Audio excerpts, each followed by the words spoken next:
everyone, welcome to another video. Today's video I wanted to talk about Minoxidil and my reasons for why I have chosen not to use it. So if you're completely new to my channel and you've not followed me on Instagram, you know nothing about this, my name is Laura and I have androgenetic alopecia. I've had this for 15 years and I was only just fully diagnosed in December of last year.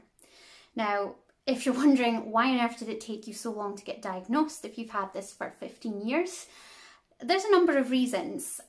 Just to give you a quick overview, the first thing was I initially went to my GP about it and I really didn't feel like I was being listened to, if I'm honest.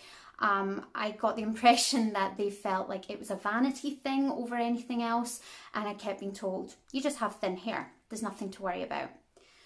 After changing my GP quite a number of times, I found a different one, a lady this time, and she was completely sympathetic, and she basically said, right, what we can do is run some blood tests, find out if you're deficient in anything, and check your thyroid, because your thyroid is so important to female hair loss. So they did all that and my thyroid came back completely fine, but what they did find that I was very deficient in iron and B12. So that was the first thing. What she recommended was that she believed it was genetic hair loss, alopecia, and she recommended that I go see a specialist, so a trichologist, and that's what I did. So I decided to book an appointment with a trichologist, and I went to see a lady called Sharon, and she was with Trichology Scotland. I'm going to put the link for everything down in my description box, but if you are watching this video on Instagram, I'll put it in there. But I went to see her. She runs a salon, or an office out of a salon in Stirling, here in Scotland, and I went along to see her. So this was just before Christmas. I took along my blood results because that was something that she asked for. They do like a little telephone consultation with you first of all, just to tell you what to bring with you and just to get a little bit more of an insight on what you're coming to discuss, what type of hair loss you believe you have. So I went along with my partner and she did a scalp analysis with I don't know what they're called, but the little microscope where they put that over your scalp and have a look at all the follicles. And right away I could see on the screen that there was completely empty follicles there. There were some follicles that only had one strand of hair growing from them, and a healthy follicle can have anything between 2 to 3, sometimes 4 strands of hair growing from it, and I really didn't have that. So to cut a long story short, she basically said, yes, this looks like genetic hair loss, androgenetic alopecia. Also, from a little background that she did with me, it looked like I had a bit of chronic telogen effluvium because I had been shedding for quite a long time. Any more than, a few months or, a few weeks, it tends to be something that's a little bit more chronic. This had been going on for like 6 months. That's a long time. So it did look like I had chronic telogen effluvium as well. So the first questions that I had for her were Minoxidil. This is something I have researched for years and I've been very back and forth with whether or not I wanted to try it. So she did recommend that I could try Minoxidil, Minoxidil being FDA approved to regrow hair in males and females. But again, she wanted to give me a really realistic expectation. So don't go into it thinking that you're going to have the hair that you had before you started losing it. The hair that tends to regrow does still tend to come in quite thin, sometimes colourless as well. But what it's ultimately doing is reawakening the dormant follicles that are no longer producing a hair, so that ultimately you're going to have more hair on your head to give it a thicker, fuller appearance. You also have to go through the shedding phase. Now this scares me. The shedding phase basically means that the product is working. So if you go through the shedding phase, don't give up, don't get frightened. It means it's working. It's basically just the product is pushing out all the old, fine, like baby hairs that are just wispy and non-existent to make room for new hair growth. So it definitely does mean it's working if you go through that. But that kind of scared me because I thought, I can't afford to lose any more hair, and if I start shedding it, it's going to look even worse. So I really changed my mind about using the product based on that as well. The other thing is, of course, the longevity. So you are on minoxidil for life once you start using it. Of course, when you stop using the product, it tends to be if you intend to get pregnant, you can't take minoxidil while you're pregnant, you're going to lose your results. So the hair that you did regrow back in is just going to fall out again, and your hair will just revert back to how it was before you started using minoxidil. However, I have read a few reviews and seen a few stories about women that have stopped using the product. They've lost, they've reshed the hair, and rather than their hair growing back or being the way it was before they started minoxidil, it's worse. That really frightened me, because I thought, well, if this product doesn't work for me and I want to stop using it, fine, I would be prepared to have to shed the hair and go back to the way it was before I started using it. But if it made it worse, that would be a big no-no for me. So again, I really didn't want to use it because of that as well. And finally, I think, and this is the biggest thing, is it's quite a harsh chemical to be putting on your head. And as I've gotten older, I've really tried to do a more holistic approach to things when it comes to my hair or my skin or just anything in general.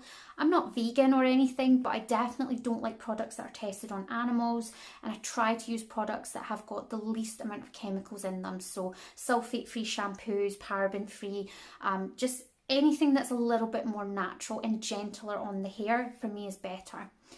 Minoxidil scares me because it is quite a harsh chemical to be putting on your head, and the amount of ingredients that's in it, I just really didn't want to do that. What she did recommend, if I didn't want to start with minoxidil right away, is another product that is basically all natural. It's called Numinox. I am going to do a separate video all about that, and also how I derma roll my scalp. So if you don't know what derma rolling is, I'm going to do a complete video all about that as well. The other thing that she recommended is that I focus on the nutritional side of things. Like I say, I'm quite deficient in iron and B12. My bloods are really low on that, so she gave me the advice of really focus on the health side of things. So, have a better diet, get your iron deficiencies to the correct level and your B12, take some extra supplements, and just focus on the nutritional side of things, rather than putting all your hopes on a product helping your hair. So that's one of the things I am doing as well. I have used products that claim to grow back your hair for years. I think I've tried everything and nothing has really worked for me. So as I've come to accept my hair loss a lot more now, what I am focusing on is all about nutrition. So I'm really focusing on foods that are going to help my hair from within, and products that are just supernatural. So I did go from having very dark brown hair recently to this kind of sandy blonde colour. And that's the other thing that I've decided to do, is I no longer want to colour my hair. I have been abusing my hair since I was 15. I have coloured my hair so many times and damaged my hair and abused my hair. It needs to stop. So this is kind of the end of the line for me with this hair colour. I am going to let my roots kind of grow in and try to grow out my natural hair colour and just start from the very beginning. I'm no longer looking to try and find a product that's going to claim to grow my hair back thicker or stop my hair loss. What I'm intending to do now is focusing on the integrity of my natural bio hair. So I really want to make my own hair healthier and looked after, and just really focus on what I have and on what I don't have. I don't think there's a product out there that's ever going to grow back my hair, make it look thicker, but I do think there's a lot of products that would help the health of my natural hair, and that's what I'm focusing on.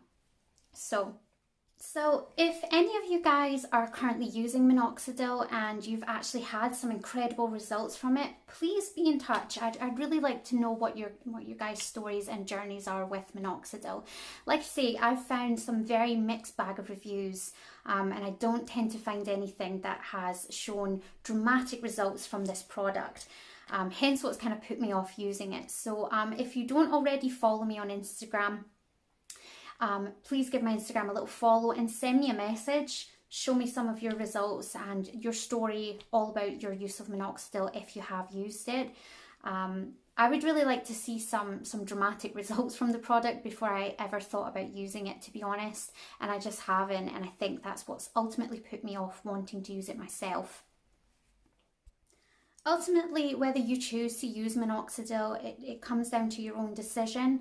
I definitely have taken a really long time to decide whether or not it was something for me, and I put together, you know, a pros and a cons list on whether or not I thought this was going to work for me, and ultimately it boiled down to I just didn't think it would. Not that I didn't think it wouldn't work altogether. I did think I probably would get some results from it, but it just seems like a lot of hard work and to be on this product for life. Now, obviously, there's a lot of products that we buy for life. You have to buy shampoo and conditioner for the rest of your life. You're going to buy toothpaste for the rest of your life. So I don't really think that it's the commitment side to Minoxidil that bothered me. It's just more if I ever wanted to stop, I'd feel like I couldn't because I would lose all my results. And that bothered me quite a bit. So I don't know if I can definitely say I'm never going to use Minoxidil. I might further down the line, but as it stands right now, again, I just want to take a more natural approach to my hair condition, and I just want to focus on the health of my bio hair. I'm more than happy to use my hair extensions and my hair toppers, so I really don't feel like I'm at a stage anymore where I'm trying to find a miracle product.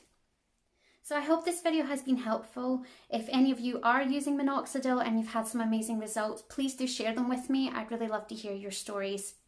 If you don't already follow me on Instagram, I'll leave the link in the description box for my page, so you can send me a little message on there. However, if you're watching this video on my Instagram page, just send me a DM, let me know your story, share your journey with me. Thank you so much for watching this video. Give it a thumbs up if you found it helpful and you liked this video. Leave me a comment if there's any more videos that you want me to do. I do have some more in mind, but I'm very open to you guys' suggestions if there's anything that you want to see. And if you haven't already, please subscribe to my channel. I really appreciate all the support, the messages that I've received. It makes me feel so good to know that I'm helping others out there. So thank you so much for doing that. And I'll see you guys in my next video. Thank you.